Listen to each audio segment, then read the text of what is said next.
One question I get asked a lot is, hey, Shawn, how do you kind of stay organized and make sure that you're on track managing your business? I am a solopreneur. I do outsource a few things like this video editing. Thank you, Frank Alvarez. But not a lot of things I give out to do. I do a lot myself, but I'm very efficient with it.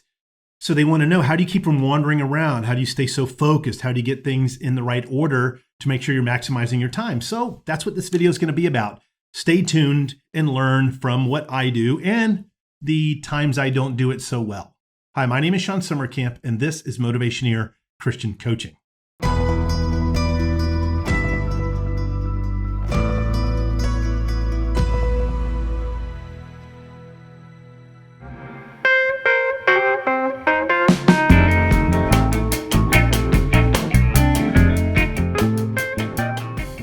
The truth is, I do kind of wander around aimlessly sometimes. That's part of the human condition. I want to be machine-like all the time.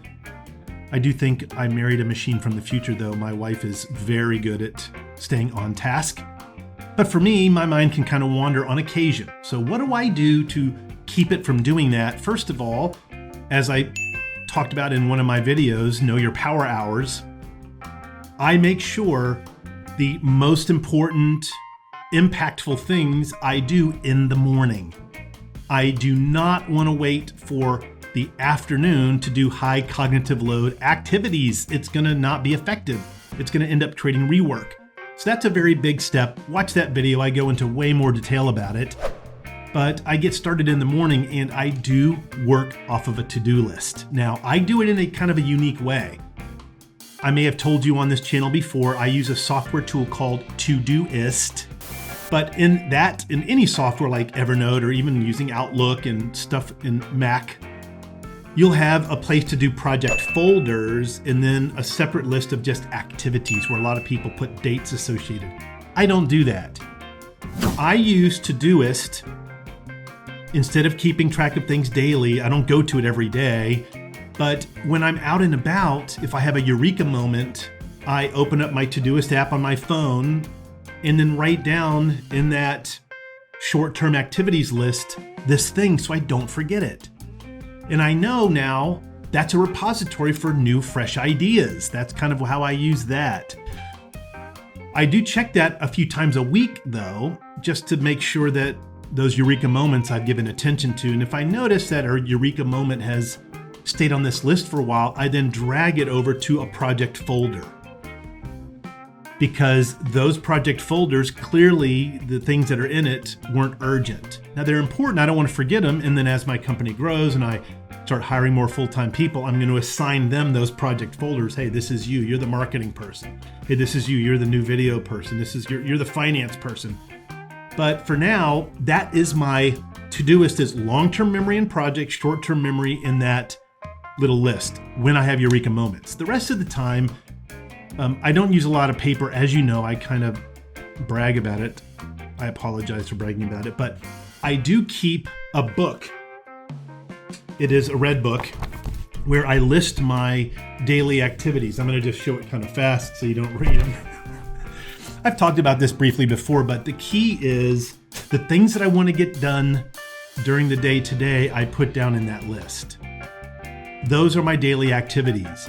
And I've developed a thinking pattern to use what I refer to as the action priority matrix. This is what it looks like. You've seen me talk about this before on Prioritization 101, Prioritization 201, and here it is. It's a 4-quadrant system where the vertical axis is impact, the horizontal axis is effort. Now, I've used this over decades, so I don't benefit from writing things into this 4-block template now. But I have trained my brain to very quickly assess, okay, is this high impact, low effort, high impact, high effort, low impact, low effort, etc. And I put it in its right place accordingly on my to-do list. Things that are high impact, high effort, I break those down into smaller milestones and see if I can move some milestones into the quick wins column, okay? But the point here is I always focus on the quick wins. As a business owner, if you've taken over a new department, if you've just been hired in a new company and want to make a big splash, you really do want to focus on your quick wins. This is how I kind of create the illusion of incredible success. I've been successful by God's grace. I do thank God. But I've been more successful in a more accelerated way because of this technique. When I get started in the morning and I write down the things that I'm going to do for the day, the things that are high impact, low effort, that is what I focus on. If I can't get to the rest of it, that's fine. Now, I did put in Prioritization 101, that video, this idea of the REPS methodology. That's relationship, level of effort, profitability, and sustainability. Well, go back and watch the whole video, but remember, sometimes on your action item list is to get back to somebody. That you can't always be able to quickly determine high impact, low effort, etc. But relationships are really important for me, not just because I'm a coach, because I'm a Christian. 1 John 4:20 says, how can I love God in heaven who I can't see if I don't love the people on earth who I can? So relationship does tend to be that thing that goes on my list that I almost always do first. Okay, that's me. I'm not saying that's supposed to be you, but what you want to do as you're using short and long-term memory and then the immediate list, try different things. See what works great for you. Maybe a booklet like that is not going to be great. Maybe you want to do it in a little series of Post-it notes. I'm laughing because there's one person who literally despises Post-it notes. I won't say who it is. You know who you are. Maybe it's just, a stack of little white pieces of paper that you put things on. Maybe it's a color coding system. Oh, by the way, I wish I would have thought of this earlier, because some people have probably already tuned out by now, but I do use Outlook calendar coloring system. It's time blocking. I do this. It's a very important part of how I manage my day. Okay, so here's my calendar. I'm having my video editor kind of gray out all the names and stuff so you can't see it or blur them out. But I use a color system where the blue is my client stuff, the red is my YouTube stuff, the yellow is my financial stuff, the orange is the stuff that I do with this alliance of mine, Disciples Today, the green is stuff that's specific to church. And as soon as I know something, it's important to get it done, I just go right to my calendar and block it out.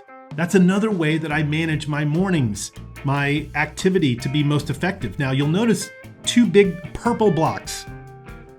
These are apportioned for my creative time because creativity is a very, very large part of my business. Creating new content, creating techniques, building forms and tools for people to use, shooting these videos, writing blogs, building on my website.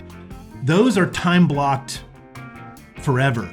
I always have almost all of Tuesday and almost all of Thursday to do that. So those of you who are clients of mine and notice that much of the time I am not available on Tuesdays and Thursdays, it's because of that. It's to be efficient, okay?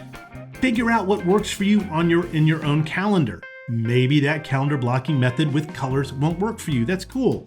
I just wanted to share with you what I do. So very quickly, in brief, I use Todoist for short and long-term memory. I use a little scratch pad to do the things immediately today, using the technique of high impact, low effort to prioritize each day. And then to make sure that I'm blocking things off so that I can be efficient with my time, I use a calendar blocking system with color coordination. I would love to hear a technique that you use that's been very effective for you. Please just write it down in the comments. I will absolutely learn from it and might even use it. And if you do, I'd love to kind of give you a shout out. So please leave that below. Thanks for sharing your insights. Thanks for being a part of what I do, because most of you are inside my calendar right now. Thanks for watching. Please like and subscribe for 2 new videos each week. Tell me in the comments below about your career situation and I'll make a video for you with a shout out. You can also become a member at Motivationeer.com. Your career is not just a way to make a living, it's a way to transform the world.